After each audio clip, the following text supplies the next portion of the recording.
And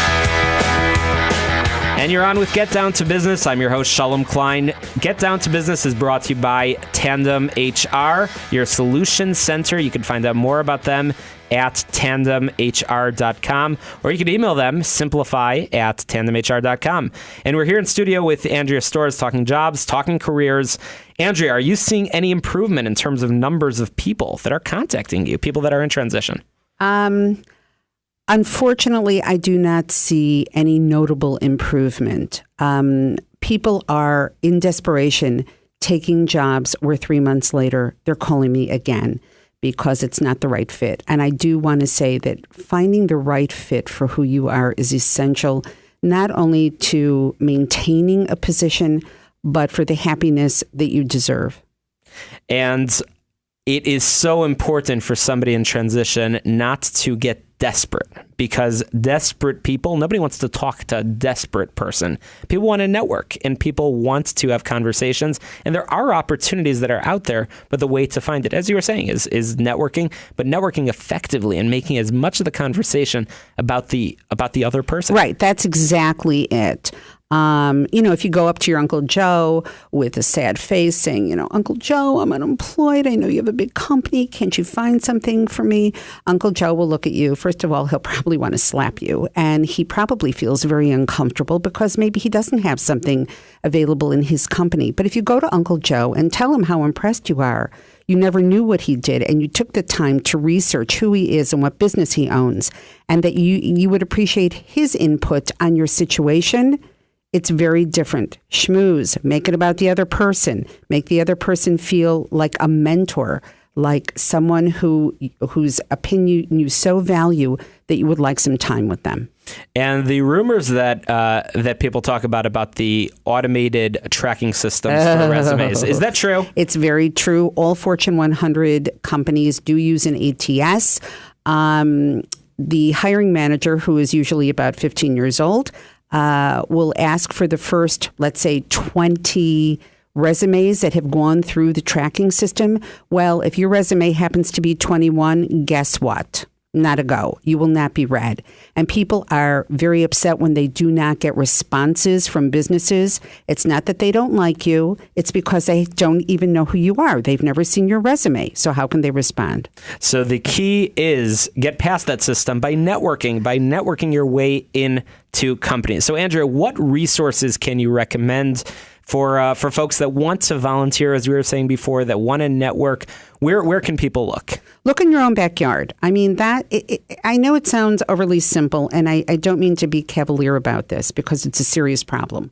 But I think people, if you are in sales and you decide that you want to work with puppies, it's not going to really benefit you in any way, except perhaps personally, which is great.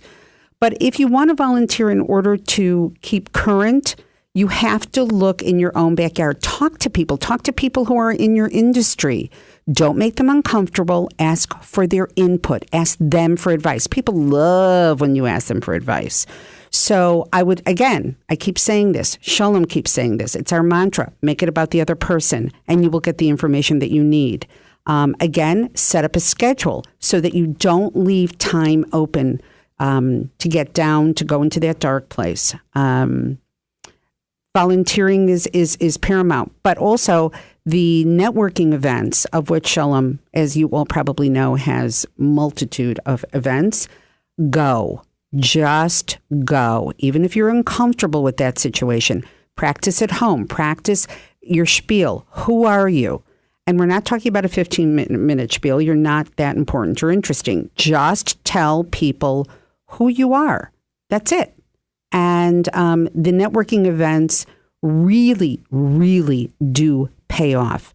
I run clinics very often, and they are free clinics. And at the end of the clinics, it's unbelievable the networking that takes place between 50, 60 people. Business cards are being exchanged. Names are being exchanged. Websites are being exchanged. It's the best part of the clinic. And you can find out more. That was a nice plug. You can find out more about all those events at shalomklein.com. All those events and job clinics, we'll make sure to post that right there at the top of the page. And Andrea, now just about 1 minute remaining. You now have an opportunity to say something to the business community. What do you want to tell them about the folks that are out there in transition, about hiring? What advice do you have for them about the talent that's out there? Boy, I could go on forever. There's not enough time. Okay, so to all you people who have businesses who are looking to hire, don't stop at the 25-year-old. I am begging you to consider the mature worker. These people come to the table with a sense of humor, with a dedication, with a work ethic, with the commitment, and most importantly, with the experience. Find who fits the culture of your business, and I will put money down that you will find people who are 55 and over who will fit into the culture of your business beautifully. That is very, very helpful information, important for business owners to remember. Andrea, we're going to have you back on to talk some more about some specific job advice, but how can people contact you if they have questions about the information you just shared? Okay, send me to my email, adms6135@aol.com. If you have questions about ADMS and or the ARK, feel free to drop me a line. I'm happy to answer. Thanks, Andrea, for joining us. This show is it's all about small business. We're all about jobs. We're all about entrepreneurship. And after the break, we're going to be talking a lot about entrepreneurship with Todd Hayden. Keep listening. You're on with Get Down to Business. This was great.